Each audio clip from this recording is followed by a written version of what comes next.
Notre guérison doit être de retrouver notre place de fils dans le cœur du Père, d'apprendre à la vivre dans notre relation à l'autre, au travers des limites que nous impose l'existence. Nous ne pouvons tout garder pour nous, tout avoir, tout désirer ce que l'autre a. Nous avons notre propre place, l'autre a aussi la sienne.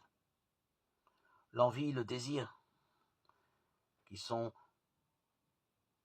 des envies maladives et sont meurtrières pour l'autre comme pour nous-mêmes.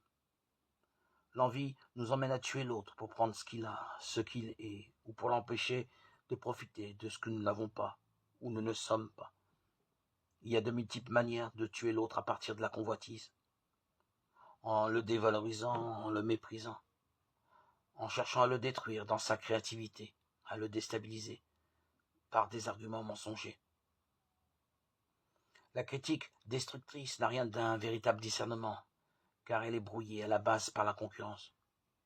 Ce genre de comportement est malheureusement fréquent dans les relations de groupe et rarement reconnu pour ce qu'il est.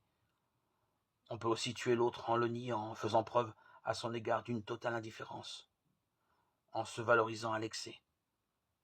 Être envieux est une des façons de se détruire.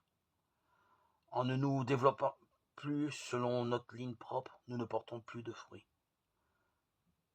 Nous construisons alors sur du sable.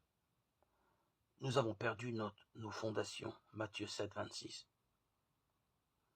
En étant frustrés, nous nous estimons victimes, nous nous desséchons en vivant en constante comparaison avec l'autre, en cherchant à prouver ce que nous valons jusqu'à nous en épuiser.